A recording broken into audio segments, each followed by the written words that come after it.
In most every makeup ad, commercial, magazine cover, and most every mainstream media platform, all women look the same. They all have these strong jawlines and these strong cheekbones, this tiny petite nose and this small forehead. Through society's beauty standards and what the human mind finds attractive, these have become ideal amongst most cultures. That said, in my tutorial today, I'm going to show you how to achieve this and give this illusion of these stronger features. So, to preface, I'm starting this off with my concealer and primer already on. I'm going to put my hair back in a headband so that I can show you guys where I'm putting this. So, to begin, I'm going to show you the products that you'll require. So, you'll be needing a cool toned, darker shade product, and you will also be needing a lighter shade product. Both of these need to be much lighter and much darker than your skin tone, and this is so that we can add dimension and a highlight to the face.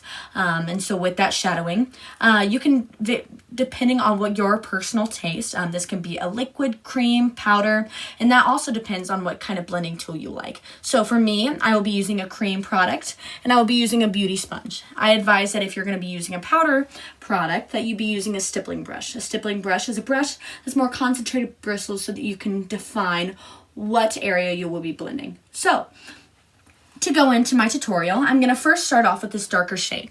Where I'm going to put this darker shade is on the perimeters of my face so that I can really define my features. So I'm going to start this off with the perimeter of my forehead, keeping this on the temples. Okay, I'm next going to shadow my buccal fat. So I'm going to go right under here. You can almost see the concavity. And I'm going to duplicate this on the other side. And to finalize, I'm going to be going right underneath this jawline. And depending on your ideal nose and your nose shape, every line that you place is going to be different. For me, I prefer a more button nose. So I'm going to be highlighting this, connecting my brow down to the bridge of my nose, and finalizing this with a quick little circle. Okay, so that's going to be where we put our darker shade. And next, with our lighter shade, we're going to be adding shadow and light. So we're going to be highlighting those spots that we want to emphasize. So I'm going to be putting these on my cheekbones, per se. And I'm going to be putting this, a small little dot on the center of my forehead. I'm going to be putting this on the tip of my nose and the bridge of my nose, and right underneath where this concavity is. The point of this, and especially on the forehead, is to keep the light focus so that it doesn't hit this broad area, but more of a concentrated point. So, to go on, I'm first going to take my beauty sponge, and for my darker shades, like my forehead, my cheekbones, and my jaw, I'm going to blend out and into my skin. I'm going to blend these so that I can, start adding dimension and shadowing to my forehead.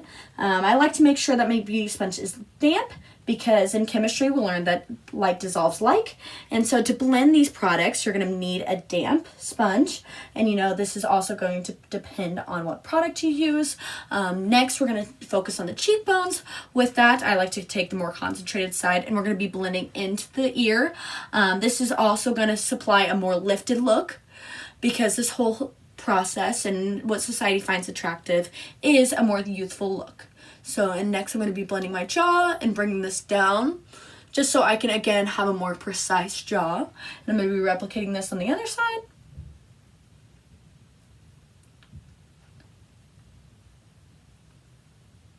Next, I'm going to be blending my lighter shades. So I'm going to be trying to keep these lighter shades in a more concentrated place.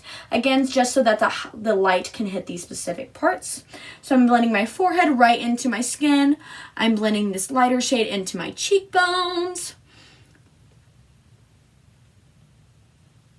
I'm blending this lighter shade again into my ear, dragging these up and out, giving a more youthful look.